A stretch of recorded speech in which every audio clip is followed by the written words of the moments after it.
Mummy ఏం చేస్తున్నావే? ఒడియాలు వేస్తున్నాను నందీశ్వర్. సరే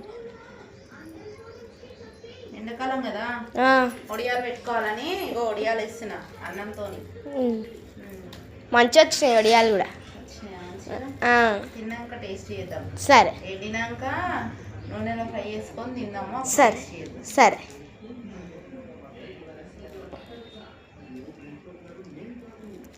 ఇది బియ్యం పిండా?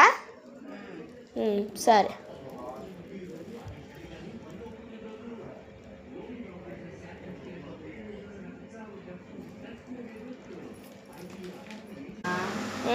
నూనె కవర్లనన్నా వేసి వస్తే వస్తాయా? ఇవి ఎండబెట్టుకోవాలి. అందుకని ఇంట్లో వేసుకుంటున్నావు, ఫ్యాన్కి కూలర్ కింద వేసుకొని. సరే.